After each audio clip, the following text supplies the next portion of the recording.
यह कहानी एक ऐसे गांव की है जहां अज्ञानता के डर से हर नए साल में एक मासूम लड़की की बलि दी जाती थी।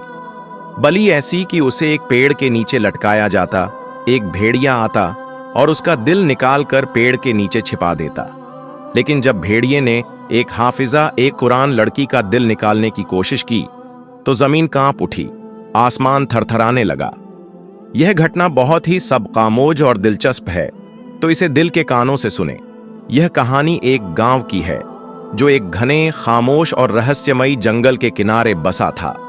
इस गांव का नाम था चांदपुर, लेकिन लोग इसे बलि वाला गांव कहते थे।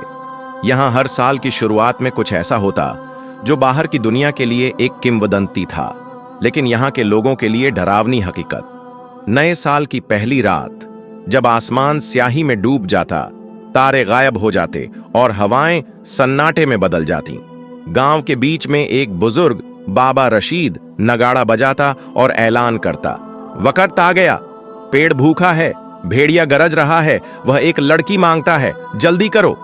लोग डर से दरवाजे बंद कर लेते, दिए बुझा देते और चुपके से एक बेटी को जंगल के हवाले कर देते। कहा जाता था कि अगर बलि न दी गई तो जंगल से एक भेड़िया निकलेगा जो गांव को तहस नहस कर देगा। गांव वाले इसे पेड़ का रक्षक कहते थे। भेड़िया लड़की को सिर्फ मारता नहीं था, बल्कि उसका दिल निकालकर जंगल के बीच एक काले पेड़ के नीचे रख देता, जहां एक चमकता साया उस दिल को चूस लेता। यह रिवाज 100 सालों से चला आ रहा था और कोई सवाल करने की हिम्मत नहीं रखता था। इस साल बलि के लिए जिस लड़की का नाम निकला वह थी ज़ैनब।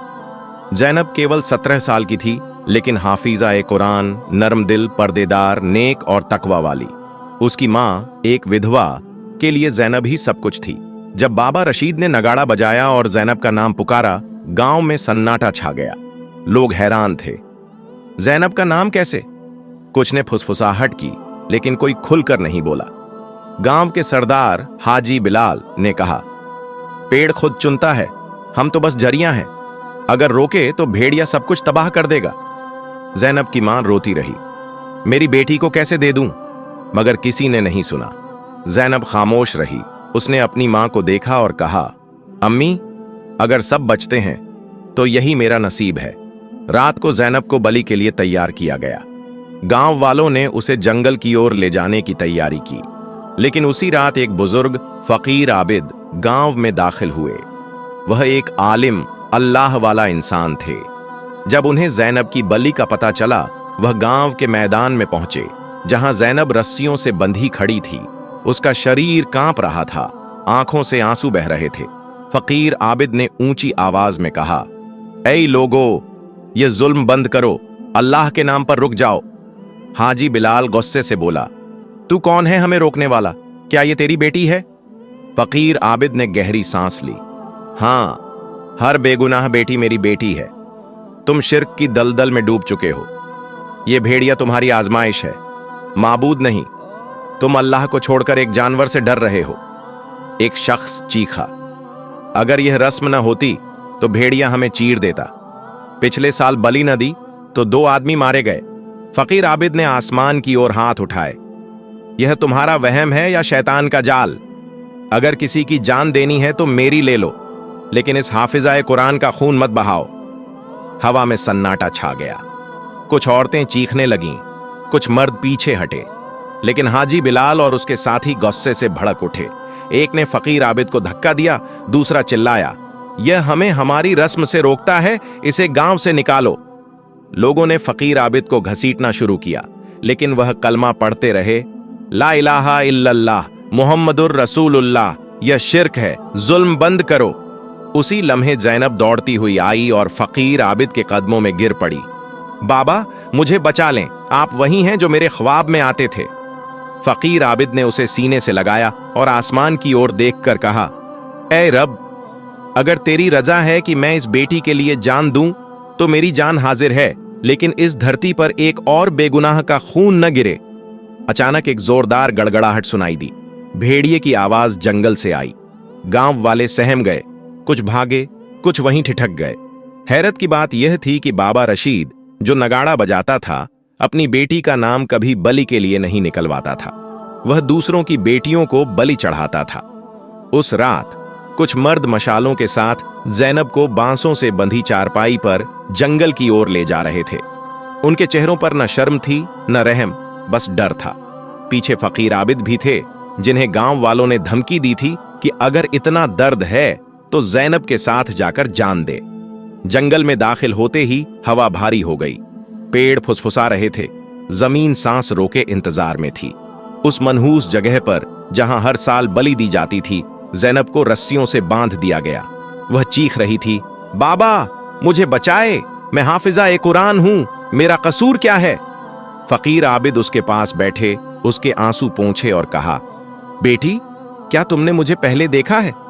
ज़ैनब बोली, आप वही हैं जो मेरे ख्वाब में कहते थे, सब्र करो, सच जीतेगा। फकीर आबिद की आंखें नम हो गईं। हां बेटी, आज सच झूठ से टकराएगा। अचानक पेड़ों के पीछे से गर्जना सुनाई दी।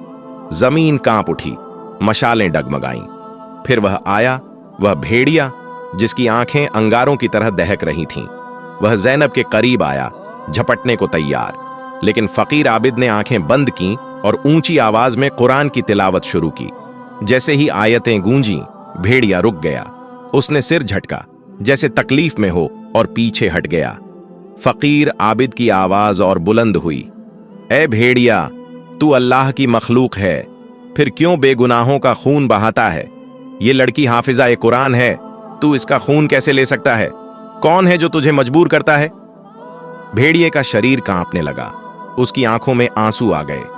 उसने आसमान की ओर चीख मारी। फकीर आबिद आगे बढ़े, बता तेरे पीछे कौन है? भेड़िया जमीन पर बैठ गया। उसने अपने पंजों से एक जगह खो दी। जमीन फट गई और एक तहखाना खुल गया, अंधेरा, बदबूदार, खून से सना। फकीर आबिद ने झांका तो उनकी आंखें हैरत से फैल गईं। वहां दिल, गुर्दे, जिगर के डिब्बे थे। एक पुरानी किताब पर लिखा था, बलि का राज। किताब से पता चला कि यह सब बाबा रशीद के बाप ने शुरू किया था, जो काला जादू जानता था। उसने भेड़िए को जादू से काबू किया और गांव वालों को बलि देने पर मजबूर किया ताकि दिल बेचकर दौलत कमाए। यह सब भेड़िए के नाम पर चल रहा था। भेड़िए ने ज़ैनब के माथे को छुआ जैसे माफी मांग रहा हो और जंगल में गायब हो गया। फकीर आबिद ने ज़ैनब को आजाद किया और कहा, बेटी अगर भेड़िया तेरा दिल निकाल लेता तो कयामत आ जाती। गांव वालों को लगा कि फकीर आबिद और ज़ैनब भेड़िए के हाथों मर चुके हैं, लेकिन फिर वे क्या देखते हैं, फकीर आबिद और ज़ैनब भेड़िए पर सवार गांव की ओर आ रहे हैं। लोग दहशत से भागने लगे। फकीर आबिद की आवाज गूंजी, रुको, यह भेड़िया मजबूर था और इसे बाबा रशीद ने मजबूर किया। अब इसकी जबानी सच सुनो। भेड़िया बोल पड़ा, ऐ गांव वालों, मैं जंगल का बादशाह हूं, लेकिन अल्लाह के हुक्म के बिना किसी की जान न लेता। बाबा रशीद का बाप काले जादू से मुझे तहखाने में कैद करता था। वह लड़कियों के दिल बेचता और जादू करता था। उसका बेटा उसी धंधे को चलाता रहा। गांव वाले सन्न रह गए। बाबा रशीद चीखने लगा, यह झूठ है, यह फकीर जादूगर है। लेकिन फकीर आबिद ने तहखाने का दरवाजा खोला। वहां खून से सनी दीवारें, जादू के नक्श और दिल रखे थे। फकीर आबिद ने बाबा रशीद की किताब दिखाई। यह तुम्हारे बाप की किताब है, जिससे तुम जादू करते हो। तुमने मासूमों का खून बहाया, उनके दिल बेचे। भेड़िया बोला, मैं अल्लाह की मखलूक हूं, लेकिन बाबा रशीद ने मुझे वसवसों में फंसाया। आज मैं गवाह हूं कि यह सब उसकी करतूत है। लोग शर्म से सिर झुका लेते। औरतें रोने लगीं, हमने अपनी बेटियों को बलि चढ़ाया। एक लड़का जिसकी बहन मर चुकी थी, बाबा रशीद पर झपटा, मेरी बहन का दिल कहां है? भीड़ से लोग बाबा रशीद को घसीटते हुए तहखाने की ओर ले गए। वह चीख रहा था, मुझे माफ करो। फकीर आबिद ने रोका, खून का बदला खून नहीं, तौबा करो।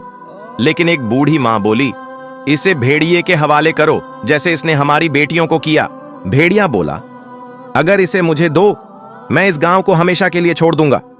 लोगों ने बाबा रशीद को तहखाने में फेंक दिया। दरवाजा बंद हुआ।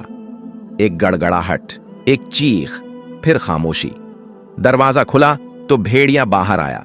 उसके जबड़ों पर खून, आंखों में सुकून। उसने फकीर आबिद से कहा, मैं जा रहा हूं, बस इन मासूमों की कब्रों को दुआ देना और जिंदा लड़कियों को इल्म देना। फकीर आबिद ने वादा किया। भेड़िया जंगल की ओर चला गया, फिर कभी न लौटा। गांव बदल गया।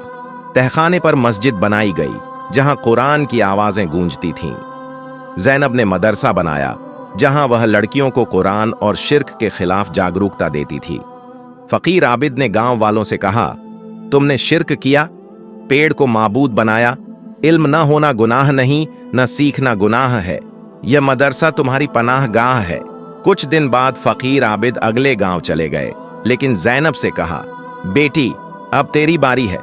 तेरी आवाज रोशनी बनेगी, तेरे सबका नस्लों की हिदायत। वक्त गुजरा, चांदपुर इल्म का गढ़ बन गया। लोग अपनी नस्लों को बताते कि कैसे भेड़िया बोला, फकीर आबिद आया और शिर्क से निजात मिली। ज़ैनब के मदरसे पर लिखा है, शिर्क सबसे बड़ा जुल्म है, इल्म सबसे बड़ी रोशनी। आमीन।